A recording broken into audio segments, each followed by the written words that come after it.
मुझे बहुत ही वो सॉन्ग पसंद आया और अब उसकी अहमियत बहुत ज़्यादा हो गई है। Then I made my Guinness book of world record. I was very happy that I am working with both the legends.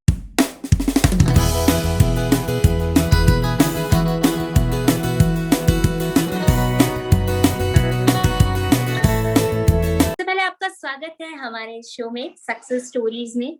और आपका बहुत बहुत धन्यवाद कि आपने अपना कीमती प्रीशियस टाइम हमें दिया, उसके लिए थैंक यू सो मच। और हमारे दर्शकों के लिए स्वागत है आपका सक्सेस स्टोरी सीजन 2 में, presented by pride and communication in association with world humanitarian foundation. और जी हाँ, आज के हमारे जो गेस्ट हैं उनके लिए जितना कहा जाए कम है, क्योंकि उनकी कहते हैं ना कि उपलब्धियों की जो लिस्ट है, उनके अचीवमेंट्स की जो लिस्ट है काफी लंबी है। तो जी हाँ, उनका नाम है इशिका तनीजा मैम, जो आज हमारे साथ ज्वाइन हुए हैं, जो मिस वर्ल्ड टूरिज्म इंडिया रह चुके हैं, गिनीज वर्ल्ड रिकॉर्ड होल्डर हैं, president honour of 100 women achievers of India, उन्होंने अपना नाम दर्ज करवाया है, और साथ ही साथ इन्फ्लुएंसर है, ब्लॉगर है, और अभी हाल ही में उनका एक नया सॉन्ग रिलीज हुआ है जिससे आप अनजान बिल्कुल नहीं होंगे। जी हाँ, उनके सॉन्ग का नाम है दिल मंगदी, और एक हफ्ते में, जी हाँ 1 वीक में, उस सॉन्ग में 92 लाख से भी अधिक व्यूज आ चुके हैं। सो मैम का स्वागत है हमारे शो में। और क्या आप तैयार हैं सवालों के सिलसिले के लिए? Thank you so much for such a beautiful introduction. हाँ जी, मैं तैयार भी हूँ और बहुत ज़्यादा एक्साइटेड भी हूँ। ओके। और आपसे बात करने के लिए मैं बहुत ज्यादा एक्साइटेड हूँ। तो सबसे पहले मैं सवाल ही आपके हाल ही में रिलीज हुए सॉन्ग के लिए पूछना चाहूंगी कि ये सॉन्ग सबसे पहले एक तो म्यूजिक ब्रांड टी सीरीज पर रिलीज हुआ, साथ ही साथ 92 लाख से ज्यादा व्यूज, वो भी एक सप्ताह में आना। तो किस तरीके से ये सॉन्ग की जर्नी शुरू हुई, कैसे आपको लगा, कैसे आपको मिला कि हाँ आपको इस सॉन्ग में आना है, और साथ ही साथ अब एक हफ्ते बाद आप जब ये सॉन्ग को देखते हैं तो इतने ज्यादा व्यूज, तो कैसा फील आता है आपको अंदर से? पहले तो मुझे बहुत ही अच्छा लगा था जब मुझे पता लगा था कि टी सीरीज़ का गाना है जिसके लिए मुझे अप्रोच किया गया है। So I was very happy and जब हमने देखा, एक्चुअली हमारी खुशी की कोई सीमा नहीं थी जब हमने दूसरे दिन देखा कि हमने वर्ल्ड रिकॉर्ड ऑलरेडी बना लिया है। सेकंड डे में हमारी 5 मिल नहीं, फर्स्ट डे में, आई एम सॉरी, फर्स्ट और second day I am skipping. उस दिन हमारे 5 मिलियन व्यूज हो गए थे एंड Yes. तो वो second most viewed song in the world बन गया था उसी टाइम पे। सो आई थिंक उसका रीजन एक बहुत बड़ा ये भी है कि हम टी सीरीज जैसे प्लेटफॉर्म पे हैं। दूसरा रीजन इसका मुझे लगता है सबसे ज्यादा ये भी है क्योंकि लोग लॉकडाउन में हैं, उनको गाना पसंद आ रहा है और वो देख रहे हैं, बार-बार उनके पास समय है। और तीसरा रीज़न ये भी है कि बहुत पेपी गाना है, तो फिर आजकल ऐसे कोई गाने ज़्यादा आ नहीं रहे हैं, तो लोगों को काफ़ी ज़्यादा पॉज़िटिविटी दे रहा है and it's a very nice peppy groovy song. So लोगों को बहुत ज़्यादा पसंद आ रहा है एंड दैट इज़ लाइक यही हमारी इंटेंशन थी। तो जब सक्सेस दिख रहा है उस चीज़ के अंदर, तो हम बहुत ज़्यादा खुश हैं। ओके। तो मैम, आपको इस गाने के लिए जब साइन करवाया गया कि आपको इस गाने में रोल करना है, आपको इस गाने में आना है, तो ये कैसे शुरुआत हुई? कैसे आपके पास सबसे पहले ये आया कि आपको करना है? और फिर आपकी खुशी किस तरीके की थी? किस तरीके से आपने ये चुना कि हाँ, मुझे करना है या नहीं करना है? मैं वेव्स के सेट पर थी। वेव्स वालों के साथ मैं एक मूवी कर रही हूँ ऑलरेडी, पर वहाँ पे दूसरी मूवी का एक हवन चल रहा था। तो वहाँ पे मुझे जस्सी जी मिले, उन्होंने बोला कि उन्होंने एक गाना प्रपोज़ करा जो पंजाबी गाना था, वो ये गाना नहीं था उस टाइम पे। तो मुझे वो गाना अच्छा था, पेपी था, आजकल के नए ज़माने का था और ऊपर से legend like Jassi ji, when he comes up to you, तो आप वैसे भी मना नहीं कर सकते हैं। तो तब मुझे बताया गया था कि टी सीरीज़ का गाना है। तब तक हम दूसरे गाने पे काम कर रहे थे। फिर लॉकडाउन हो गया, हमारी मूवी भी अभी रुकी हुई थी। बट फ़ायदा ये हुआ कि हम दोनों के दोनों दिल्ली में थे और दिल्ली में हम लोग डिस्कस कर पा रहे थे। तो तभी मैंने एक नई कोरियोग्राफ़ी सीखना शुरू करा था, एक नया डांस फ़ॉर्म जिसको बोलते हैं हम हील्स। तो मैंने हील्स और कथक सीखना शुरू करा था उस टाइम पे। तो और जो जिनकी लोकेशन है गोवा में जहाँ पे हमने शूट करा है, संजय जी वो भी काफ़ी अच्छे फैमिली फ्रेंड है जस्सी जी के। तो वो भी हमारे साथ थे। तो उन्होंने बोला कि एक काम करते हैं, हम यहाँ पे करते हैं और आप पंजाबी और अरबिक को मिक्स करिए। तो आई थिंक ये आज तक का पहला नया ही फॉर्म है, अभी तक कभी आया नहीं है। सो हमें लगा ये बहुत अच्छा आइडिया है और इसमें मेरे डांस फॉर्म भी यूज हो जाएगा। तो फिर हमने पूरा का पूरा गाना बदला, टी सीरीज को बदला हुआ गाना बहुत पसंद आया और उन्होंने भी फिर हाँ कर दी। उन्होंने बोला कि ठीक है, सारा प्रोडक्शन सब कुछ मैं ही करूंगा। तो T series took over the entire production and I was very happy that I'm working with both the legends together. Okay, तो इस तरीके से अब आपके नाम के आगे एक और टाइटल जुड़ जाता है, कहा जाए तो, क्योंकि इतने सारे तो अचीवमेंट्स ऑलरेडी आपके पास है, इतने सारे टाइटल्स आपके पास है, एक और टाइटल। तो मैम, मेरा जो अगला सवाल है वो ये है कि हर सफर की जो शुरुआत होती है, कई सारे कॉम्प्लिकेशन से होती है। हम आगे बढ़ना चाहते हैं पर सबसे पहले कंफर्ट जोन से निकलना पड़ता है। तो अगर आपके स्ट्रगल की कहानी अगर हम जानना चाहें, तो कहते हैं ना कि इनिशियल स्टेज से आज हम आपको इस बड़े मुकाम पर देख रहे हैं, तो क्या स्ट्रगल रहा आपकी जिंदगी का? एक्चुअली स्टार्टिंग से ही, बचपन से मैं ब्यूटी इंडस्ट्री में ही घुसना चाहती थी, बट लाइक मेरा मन यही था कि मैं Guinness book of world record बनाऊं। और जब हम यूके में घूम रहे थे, I was a very little kid, तो मैंने देखा कि गिनेस का सेटअप है पूरा का पूरा, वहाँ पे शोरूम होता है, पर वहाँ पे किसी भी इंडियन का नाम नहीं था और ब्यूटी में तो बिल्कुल भी नहीं था, ब्यूटी हेयर इंडस्ट्री में। So that is what I always wanted to do. तो फिर मैं गई बाहर, बाहर से पढ़ाई कर कर आई, लंदन स्कूल ऑफ इकोनॉमिक्स से पढ़ी। And when I came back, तो मुझे लगा कि जो भी मुझे मिल रहा है ना थाली में, बिल्कुल सजा सजाया परोस रहे हैं मुझे, तो मुझे उसमें कभी सेटिस्फैक्शन नहीं होती थी। तो मुझे देखना था कि क्या मैं कुछ असली में कर पाती हूँ, नहीं कर पाती हूँ। तो मेरा असली स्ट्रगल तब शुरू हुआ, बिकॉज मुझे लगा कि दुनिया में सबसे डिफिकल्ट जगह कौन सी हो सकती है। तो मुझे लगा हॉलीवुड से ऊपर कुछ नहीं है, जहाँ पे सबसे ज्यादा अमेजिंग कंपटीशन है, लोग टैलेंटेड हैं, आ रहे हैं पूरे पूरे बाकी देशों से। तो I went to Hollywood without taking support of my parents. वहां पे जाकर मैंने बिल्कुल जीरो से शुरू करा, फिर मैं काफी अच्छा काम करने लग गई। This was when I was like really young and peppy, and I just wanted to do something very big in my life.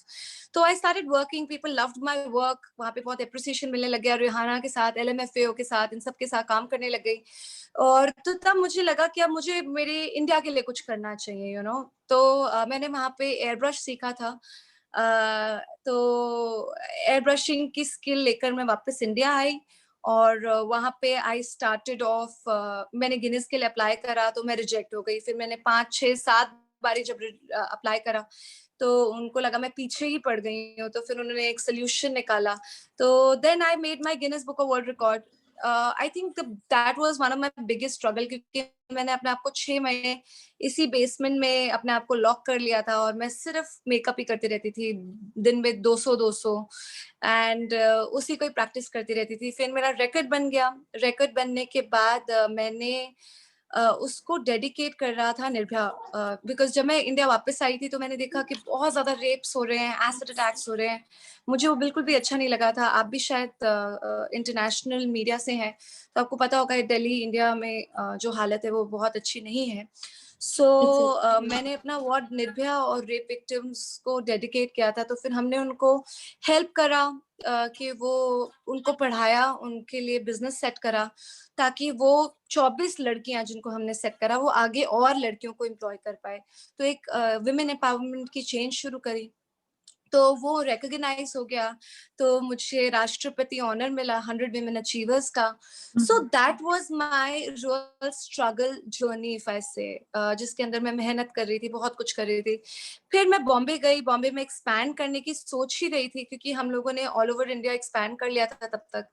तो जब मैं बॉम्बे पहुंची तब मुझे रियलाइज हुआ कि लाइक जो साउथ साइड है वो बॉम्बे से ज्यादा इजीली हैंडल हो पाता है। तो तब वहाँ पे मुझे ऑफर मिल गया मधुर भंडारकर सर का, जिन्होंने वो एक्चुअली मेरी फैमिली में नोन है। तो उन्होंने बोला कि मैं उनके मूवी में गाना करूं। तो I thought that yeah of course why not, like I just did it for fun. So Indu Sarkar में I did a song and then I and the meanwhile मुझे विक्रम भट्ट सर की जो वेब सीरीज है उसका ऑफर आ गया। तो मैंने वो भी करा। तो जब मैंने वो करा मुझे लगा कि बहुत इंटरेस्टिंग है, बहुत अच्छा है। तो I thought but if I want to get into it I have to start educating myself well. तो फिर मेरे को लगा कि मैं कुछ अच्छे से पढ़ाई करूँ, थिएटर करा। मतलब ये साइड बाय साइड मैं एक साथ 3 से 4 कोर्सेज़ कर रही थी। ये मेरी बचपन से आदत है, मैं 2 से 3 कोर्सेज़ एक साथ ही करती हूँ। तो सुबह अलग केन्स पे अलग होता है, शाम को अलग होता है। तो वो सारा मैं कोर्सेज़ करती जा रही थी and then God was kind I think it I wouldn't call it my struggle कि मैं फिर मिस इंडिया जीत गई, मिस वर्ल्ड के लिए चली गई। So things started happening. I think it was more of a destiny अगर मैं बोलूँ।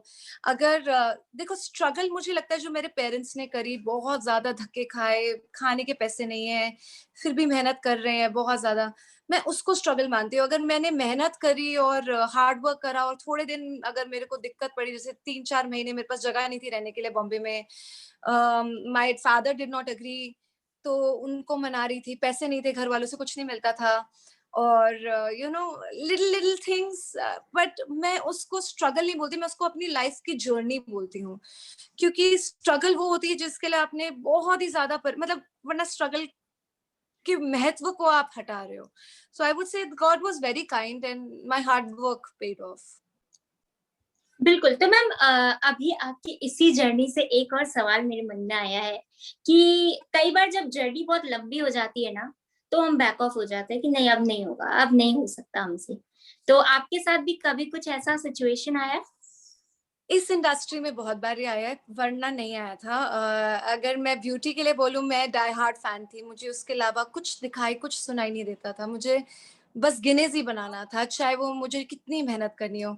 बट अगर इस इंडस्ट्री की बोलूँ तो मुझे बहुत बारी डिप्रेशन होता है इस इंडस्ट्री में, या फिर मन करता है कि नहीं अब नहीं। अब जैसे अभी इसी टाइम पे आप ले लो कि जैसे कोरोना वाला टाइम था, हमारी मूवी की टिकट्स क्या कहते हैं, हमारे लंदन का वर्क वीज़ा आ चुका था अगेन एंड हम लोगों की सारी तैयारियां हो चुकी थी। 2 बारी हमारी मूवी शुरू होते-होते खत्म हो गई। सो तब आपको बहुत ज़्यादा डिप्रेशन हो जाता है। ऊपर से इंडस्ट्री का इतना बुरा हाल है, अभी हमें नहीं पता इंडस्ट्री कब शुरू होगी, कब मूवीज़ बननी शुरू होंगी, क्योंकि बैकलॉग में इतना सारा पैसा लगा हुआ है। तो आपको लगता है कि क्या करो, बट आई फील कि at that time you need to be very positive in life and you have to believe in your own talent. And again मैं इसमें भी यही बोलूंगी कि मेरा हाथ तो है, ऑफ कोर्स है कि मैं बहुत ज्यादा मतलब जब मेरे पास गोल होता है, मैं मुझे कुछ और नहीं दिखाई देता। मैं जब तक उस गोल को कंप्लीट कर कर अचीव कर कर बेस्ट नहीं बन जाती, मुझे शायद तसल्ली नहीं मिलती। बट पर इसमें मैं बोलूँगी भगवान जी का बहुत बड़ा हाथ है, क्योंकि जब-जब मैंने इस इंडस्ट्री को छोड़ना चाहा है, जैसे इवन राइट नाउ कोरोना के टाइम पे my parents, everybody, my entire family was hospitalised, तो मैंने सोचा था ये सब छोड़ के मैं वापस बिज़नेस में आ जाती हूँ। तब ये गाना आ गया, you know that was again a blessing in disguise. तो मैं जब छोड़ने की कोशिश करती हूँ, तो भगवान जी मुझे कुछ ना कुछ ऐसा साइन देते हैं कि नहीं, मुझे अभी इसी के अंदर ही रहना है। So I think I just believe in my intuition and I just follow whatever the universe is telling me at that time. Actually आपकी इसी सिचुएशन के लिए एक डायलॉग बहुत अच्छा बैठता है कि जब तक मैंने तुझसे दूर जाने की कोशिश की है, तब तक मुझे इस कायनात ने तेरे से मिलाने की साजिश की है। तो कहीं न कहीं वो चीज़ जो है आपके साथ बिल्कुल फिक्स बैठती है कि आप जब भी So दूर true. जाना चाहते हैं, कहीं न कहीं वो चीज़ आ जाती है और मेहनत करके आप उसमें और आगे आ जाते हैं। तो मैम So जैसे कि true. आपने कहा कि आप जो है बहुत 3-4 चीज़ों को एक साथ करती हैं, ठीक है? और Hmm. वहीं आज के वक़्त में देखा जाए तो हर किसी का एक ही क्वेश्चन मार्क होता है, मेरे पास टाइम नहीं है, मैं कैसे करूँ इस चीज़ को? तो आप ये सब कैसे मैनेज करते हैं? और अगर आपको सक्सेसफुल बनना है, तो उसके लिए आपको मल्टीटास्किंग होना और मल्टी टैलेंटेड होना कितना ज़रूरी है? I think it is very important in these days because world बहुत ज़्यादा एक्सपैंड हो गया है। आज हम बैठ के बात कर रहे हैं, लॉकडाउन लगा हुआ है पूरे पूरी दुनिया में, फिर भी हम बात कर पा रहे हैं बिकॉज़ अब सब कुछ बहुत जुड़ गया है, यू नो। तो you have to be multi talented in everything and specially in this field. आपको बोलना आना चाहिए, आपको एक्टिंग आनी चाहिए, आपको डांस आना चाहिए, आपके पास प्रेजेंस ऑफ माइंड होना चाहिए, क्योंकि कैमरास के साथ डील करना आसान नहीं होता। बहुत सारे कैमरास, लाइट्स, क्यूज, बहुत सारी और चीजें हैं। फिर आपको अच्छा रिलेशनशिप बनाना, मतलब it's a full task in itself अगर आपको एक्टिंग में आना है। एंड समहाउ बिकॉज़ मेरे पेरेंट्स को बहुत ज़्यादा कंसर्न था कि मैं अब इस फील्ड में घुस जाऊँगी और बिज़नेस का क्या होगा? तो मुझे साइड बाय साइड बिज़नेस का भी ख़्याल रखना पड़ता है, तो मैंने अपना टाइम स्लॉट्स बाँट रखे हैं। तो हर रोज़ 10 से 12 मेरे जो एम्प्लॉइज़ हैं वो मुझे क्या कहते हैं रिपोर्ट करते हैं और अगले दिन का डिस्कस करते हैं। ऑब्वियसली मैं बहुत ज़्यादा निटी-ग्रिटीज़ तो नहीं देख पाती हूँ। फिर उसके बाद मेरी क्लासेस होती हैं, फिर क्लास खत्म होती है, फिर दूसरी क्लास होती है, so that at least I am training in 2 things. So मतलब I think to have a very dedicated time table is very important, but more than that I feel कि अगर आप किसी चीज़ को मन से चाहते हो ना, तो आप इतनी पैशनेटली उन चीज़ों को करते हो कि आपको ये सब हार्ड वर्क नहीं लगता है। आपको लगता नहीं आप बहुत मेहनत कर रहे हो। अगर जिस दिन आपको वो चीज़ मिल जाए जिसमें आपको नहीं लगे आप मेहनत कर रहे हो और आपको दिन और रात का पता ना चले, आई थिंक वो ही फ़ील्ड आपके लिए है। एंड मुझे जब तक ये होता नहीं है, जब तक मैं अंधी नहीं हो जाती ना काम के लिए, it's a funny thing, but जैसे अर्जुन के पास एक क्वालिटी थी कि वो सिर्फ़ उसको आँख दिखाई देती थी। तो जब तक मेरे साथ किसी चीज़ के लिए, किसी भी चीज़ के लिए अगर मेरा उतना लगाव नहीं होता है, तो मैं उस चीज़ को परस्यू नहीं करती हूँ। कि मुझे पता ना हो दिन कहाँ है, रात कहाँ है, मैं क्या कर रही हूँ, क्या नहीं कर रही हूँ। आई think that is very important for everyone in this life. तो मैम कहा जाए तो आपकी इस सिचुएशन के लिए भी एक और लाइन मुझे याद आ रही है कि अगर आप किसी चीज को दिल से चाहो तो पूरी कायनात उससे आपको मिलाने के लिए तैयार हो जाती है, हाजिर हो जाती है। तो आपने किसी चीज को दिल से चाहा और जैसे अर्जुन का एक ही फोकस था चिड़िया की आंख, तो आपके साथ भी वही था। और मैम मेरा जो अगला सवाल है वो ये है कि हर आर्टिस्ट की जिंदगी में बहुत प्रॉब्लम्स आती हैं। तो एक आर्टिस्ट की जिंदगी में सक्सेस, स्ट्रगल, पैशन और प्रोफेशन, ये चारों चीज कितना महत्व रखती है? Success, struggle, passion and profession.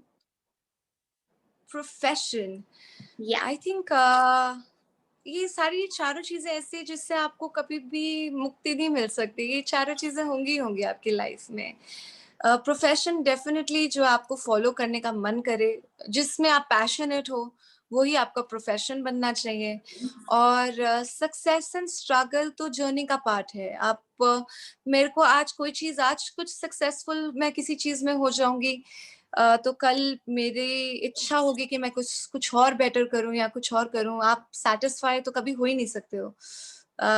मतलब आप खुश हो सकते हो उस अचीवमेंट से, बट सैटिस्फैक्शन नहीं मिलता, तो आपको कुछ और सक्सेस चाहिए होता है, फिर नई स्ट्रगल शुरू हो जाती है। So I think it's a never ending thing. End हो भी क्यों? जब आपके पास भगवान ने आपको बिल्कुल मुझे लगता है कि सब कुछ दिया है सबको। अगर मैं किसी चीज़ में अच्छी हूँ, मैं शायद एयर ब्रशिंग में अच्छी हूँ, आप रिपोर्टिंग में अच्छी होंगी।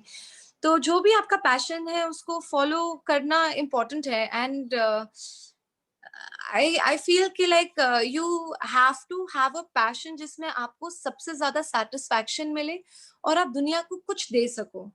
एंड जब अगर ये ब्यूटीफुल बैलेंस आपको मिल जाता है, तो success is bound to happen, अगर आप अच्छे से काम कर रहे हो तो, मन से काम कर रहे हो तो। बिल्कुल। तो मैम जैसे कि आपने कहा कि आपने वुमेन एम्पावरमेंट के लिए काम किया, तो अभी के वक़्त में देखा जाए तो जैसे कि एक जर्नलिस्ट का प्रोफ़ेशन है या फिर एक मॉडलिंग का है या एक एक्ट्रेस बनना है। तो अगर गर्ल्स अपने फैमिली में ये बात कहती हैं कि मुझे इसमें जाना है, तो सबसे पहले फैमिली का एक क्वेश्चन मार्क होता है, क्यों जाना है? क्या करोगी जाकर? तो आपके साथ ऐसा कोई सिचुएशन हुआ? और अगर हुआ मेरे तो आपने कैसे उसे ओवरकम किया? मेरे साथ तो बहुत ज़्यादा स्ट्रॉन्गली हुआ था, बिकॉज़ मैं बॉम्बे गई थी काम के लिए, फिर जो मैंने चीज़ें करी मैंने फॉर फन करी। उस टाइम तक भी मेरी फैमिली से कोई रेजिस्टेंस नहीं था। उनको पता था कि मैं घर-घर में कर रही हूँ, मधुर जी के साथ कर रही हूँ, मधुर भंडारकर सर के साथ, तो उनको कोई टेंशन नहीं थी। लेकिन जब उनको पता लगा नहीं मेरे को ये प्रोफ़ेशनली करना है, तो मेरे फादर तो बिल्कुल ही अगेंस्ट हो गए। उनको लगा कि मुझे शादी कर लेनी चाहिए, एंड फिर टाइम निकल जाएगा, बाद में पता नहीं क्या होगा। इस प्रोफ़ेशन, सबको ये लगता है प्रोफ़ेशन बहुत ही अच्छा, रिस्पेक्टेड तो नहीं है फॉर गर्ल्स। तो बट एक्चुअली क्या हुआ था कि मेरे पेरेंट्स ने सब कुछ मुझसे ले लिया था। मेरे मेरे फादर ने लाइक घर ले लिया, मेरी गाड़ी ले ली, मेरे सारे क्रेडिट कार्ड्स, डेबिट कार्ड्स, मेरे बैंक अकाउंट सब कुछ बंद करा दिया था।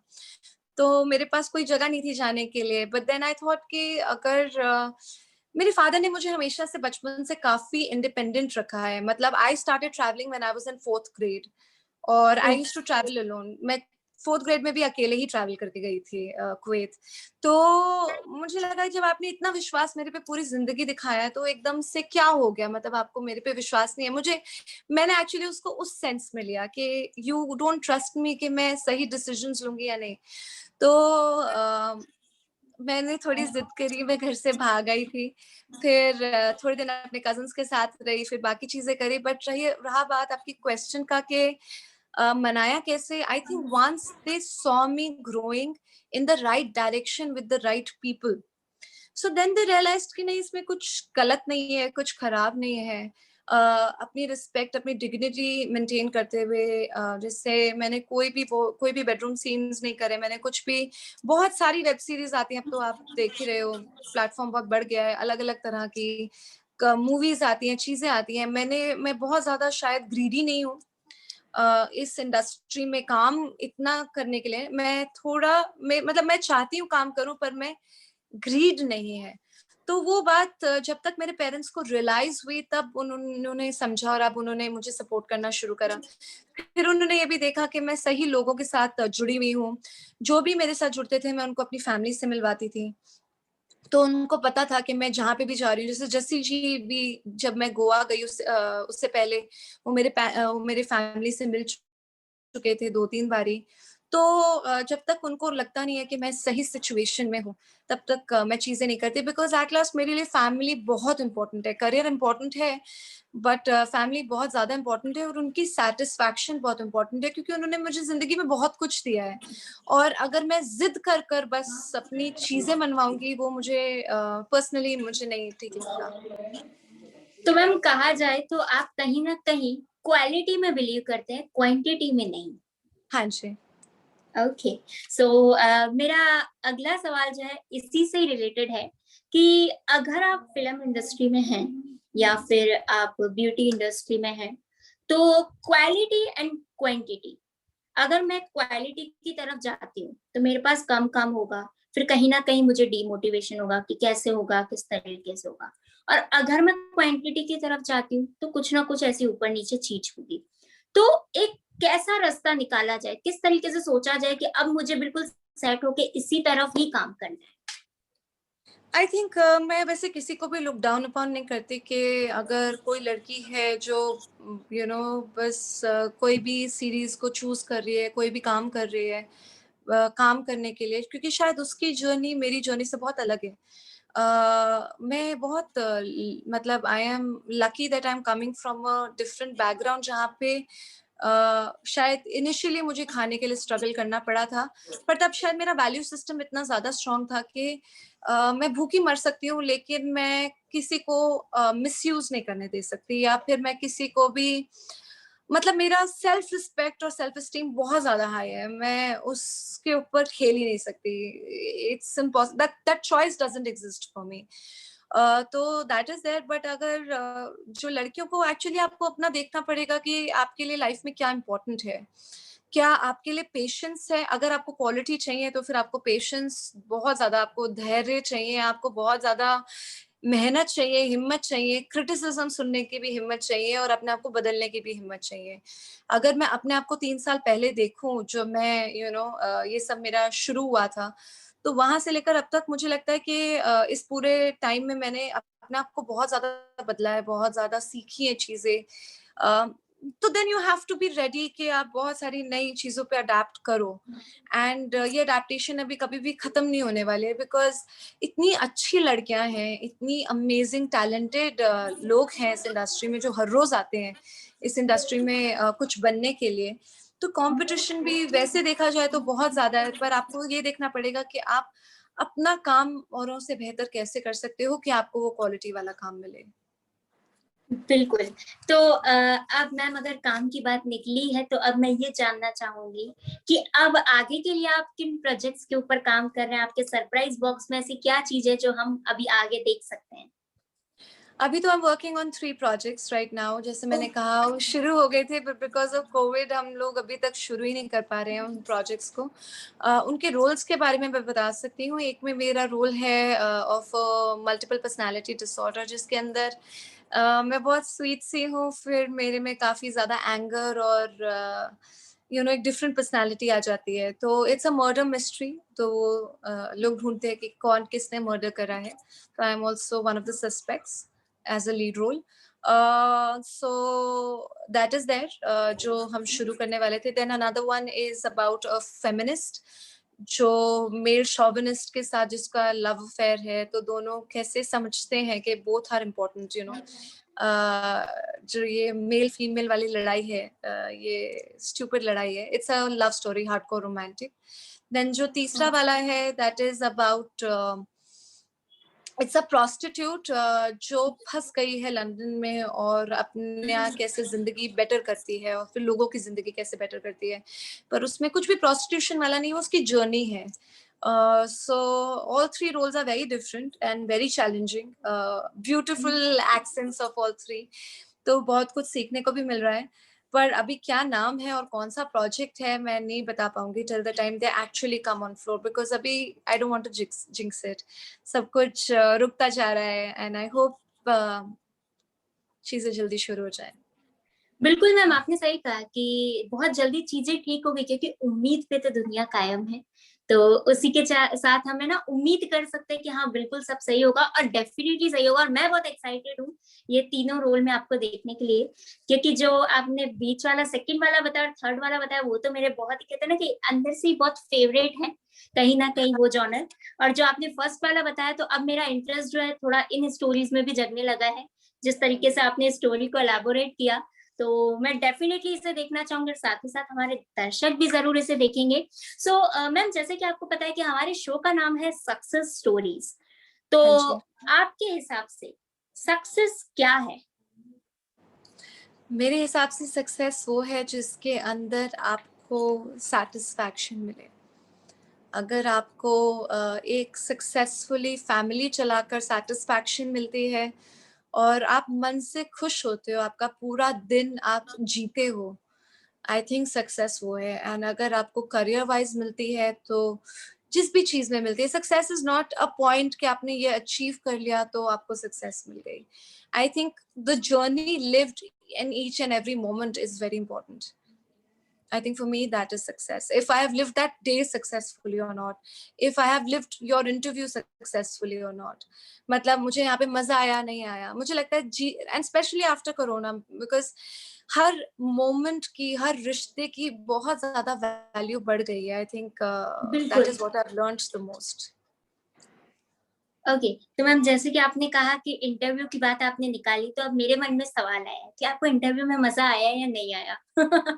बहुत ज़्यादा मज़ा आया और मुझे सबसे ज़्यादा मज़ा आया कि आप कितने बेहतरीन तरीके से मेरे पूरे आंसर को एक लाइन में बदल देती हैं, और मुझसे बड़ी शाहरुख खान की फ़ैन तो आप हैं, जो उनके हर एक डायलॉग आपको याद है। It is very, very sweet of you. नहीं, जैसे कि आप बताते हैं ना, तो मुझे लगता है अरे ये डायलॉग तो एकदम परफेक्ट है सिचुएशन के मुझसे ऊपर, तो बड़ी मैं वही बॉलीवुड की सोचती हूँ। फ़ैन तो आप हैं। हाँ, वो कभी-कभी देखना होता है। ओके, सो मैम जैसे कि हर इंसान की ज़िंदगी में एक ऐसा पल होता है, जिसे वो भुलाए नहीं भूल सकता। मेरी ज़िंदगी में भी कोई ऐसा पल है जिससे मैं अंदर से बहुत कनेक्टेड हूँ, जो मेरे लिए बहुत अच्छा पल है। और जब मैं दुखी होती हूँ, उसे याद करती हूँ, तो मैं बस उसी के बारे में सोचती रहती हूँ। तो मैम, क्या आपकी ज़िंदगी का कोई ऐसा पल, जब आप दुखी होते हैं, उसके बारे में सोचते हैं, तो चेहरे पे एक प्यारी-सी मुस्कान आ जाती है? आई थिंक मेरे लिए सबसे प्यारा पल सब मतलब पर्सनली अगर मैं देखूं तो बहुत सारे, जब whenever my parents are very happy with me, मेरे लिए सबसे प्यारे पल वही होते हैं जब मैं उनको सच में एक प्राइड से उनकी छाती फूल जाती है और वो बताते हैं कि मेरी डॉटर है। पर अगर करियर वाइज बात करें तो जब मुझे राष्ट्रपति ऑनर मिला था, क्योंकि मैंने कभी लाइफ में भी नहीं सोचा था कि 26 जनवरी को मुझे बुलाया जाएगा और वहाँ पे हमारे नाम की एक चेयर होगी, वहाँ पे बिठाया जाएगा एंड हमारे लिए स्पेशल कार आएगी, गवर्नमेंट भेजेगी। मैंने ये लाइफ में कभी नहीं सोचा था, ना कभी ड्रीम करा था, ना मैं उसके लिए काम कर रही थी। मैं ऑनेस्टली बस जब मैंने देखा था लड़कियों का जो हाल है, मैं सिर्फ उसके लिए काम कर रही थी। आई थिंक शिद्दता से आप जब भी कोई काम करते हो तो उसका रिजल्ट आपको बहुत ही ब्यूटीफुल मिल सकता है। एंड आई थिंक वो मेरे लिए सबसे ब्यूटीफुल मोमेंट है कि जब मैं बैठी हुई हूँ, यहाँ पे अशोक स्तंभ है और हमारे सामने मोदी जी भी बैठे हुए हैं, सब लोग हैं। I think it was the most beautiful moment of my life. Ma'am कहा जाए तो ये चीज अब मैं गीता की ओर जाना चाहूंगी थोड़ा कि आप कर्म करते रहिए, फल की इच्छा मत कीजिए, और जब फल मिलेगा तो वो बहुत ही, वो कहते हैं ना, बहुत अच्छा मिलेगा। मतलब आप अच्छा कर्म करते रहिए तो वो चीज आपके साथ थी। So true. बिल्कुल। तो मैम एंड के नोटेशन पे मैं एक अंतिम सवाल पूछना चाहूंगी कि आपकी कोई ऐसी पसंदीदा किसी सॉन्ग की मोटिवेशनल लाइन जो आपके दिल से बहुत कनेक्टेड है, जो आप सॉन्ग सुनते ही कहीं ना कहीं एक आपको एनर्जी आ जाती है कि हाँ इस सॉन्ग से मुझे एनर्जी आती है, तो कोई ऐसा सॉन्ग है आपके दिल के करीब? गाने तो बहुत सारे हैं जो मैं सुनती हूँ, बट आई थिंक मेरी लाइफ में वो मोटिवेशन गाना नहीं है, बट में एक गाना है जो मुझे बहुत ज्यादा प्यारा है। वो है एक तो है कुछ इस तरह, और दूसरा गाना जो लाइफ में मेरे बहुत ज्यादा क्लोज है। दोनों ही रोमांटिक गाने हैं। I think I am a hardcore romantic. Ae Dil Hai मुश्किल का टाइटल सॉन्ग। बट अगर मैं मोटिवेशन के बारे में बात करूं तो ऐसा कुछ नहीं है। मतलब मेरी पूरी ट्रैक लिस्ट है। I don't have a particular song, I am so sorry. Okay, तो मतलब कहा जाए कि आप मूड के अकॉर्डिंग सॉन्ग सुनते हैं कि हाँ, आज मेरा मूड ऐसा सारा है तो वो जॉनर सॉन्ग उसी टाइम पे सुनिए। बदल जाता है। अगर मैं रोमांस, मतलब अगर मैं अच्छे मूड में हूँ, पार्टी मूड में हूँ, तो मेरे बिल्कुल अलग मतलब लिस्ट होगी। मेरी काफी सारी लिस्ट्स है। अगर सुबह मॉर्निंग के लिए अलग लिस्ट है, नहाने के लिए अलग लिस्ट है, ड्राइविंग के लिए अलग लिस्ट है। It's just a different playlist I have. और one more thing I want to add, जब आपका मतलब पार्टी का मूड होगा तो अब जो आपका नया सॉन्ग है वो भी उसमें ऐड हो गया होगा, क्योंकि कहीं ना डेफिनेटली, कहीं वो डेफिनेटली। सॉन्ग सुनते ही मतलब एकदम मजा सा आ गया। मुझे बहुत ही वो सॉन्ग पसंद आया, और अब उसकी अहमियत बहुत ज्यादा हो गई है क्योंकि इतने लोग उसके ऊपर रील्स बना के भेज रहे हैं। छोटे छोटे बच्चे, छोटे छोटे लड़कियां, लड़के उसके ऊपर कैट वॉक, कोई डांस कर रहा है। और कोरोना में जो हॉस्पिटलाइज्ड हैं वो लोग पेशेंट्स, वो दिल मंगदी पे डांस कर रहे, हिल नहीं पा रहे पर फिर भी डांस कर रहे, डॉक्टर्स डांस कर रहे हैं। इतना अच्छा लगता है ना जब ये होता है, आप देखते हो। आई थिंक मेरे लिए वो असली एप्रिसिएशन है, जब आप किसी को वो खुशी दे सको और वो इतने खुश होके आपको प्यार से वो वीडियो भेजते हैं, और वो बस ये चाहते हैं कि हम उनको हैशटैग करके रख दें, अपने स्टोरी पे लगा लें। आई थिंक ये बहुत ब्यूटीफुल रिलेशनशिप है। किसी के चेहरे पे मुस्कुराहट लाना ही सबसे बड़ी बात होती है, तो वो आपने कर लिया तो मतलब कहते हैं ना कि आपका कहीं ना कहीं उसमें भी एक बहुत अच्छा सक्सेस हो गया और एक अच्छा अप्रिशिएशन मिल गया। सो इसी के साथ हमारे आज के इस सक्सेस स्टोरी के सेशन का यहीं पर एंड करते हैं। Thank you so much ma'am, आपने अपना कीमती वक्त मुझे दिया। पर एंड में मैं आपके लिए 2 लाइनें कहना चाहूंगी। ये चांद सा रोशन चेहरा, जुल्फों का रंग सुनहरा, ये झील सी नीली आंखें, कोई राज है इनमें गहरा, तारीफ करूं क्या उसकी जिसने आपको बनाया। सो इसी के साथ आपकी तारीफ में मैं इस सेशन को एंड करना चाहूंगी, और उम्मीद है कि आपको ये सेशन पसंद आया होगा और साथ ही साथ आपको अच्छा लगा होगा। और हमारे दर्शकों के लिए आपका बहुत बहुत धन्यवाद हमारे इस सेशन में हमारे साथ जुड़ने के लिए, और इसी के साथ और सक्सेस स्टोरीज के लिए हमारे साथ जुड़े रहिए। और अगर अभी तक आपने हमारे चैनल को सब्सक्राइब नहीं किया है तो जल्द से जल्द इसे सब्सक्राइब कीजिए। मंडे, वेडनेसडे एंड फ्राइडे हमारे पास हमेशा नई सक्सेस स्टोरीज आती है, तो उसे देखना मत भूलिए। और साथ ही साथ अपना ख्याल रखिए, अपने परिवार का ख्याल रखिए। इसी के साथ thank you so much. Thank you so much. You have been a lovely, must say.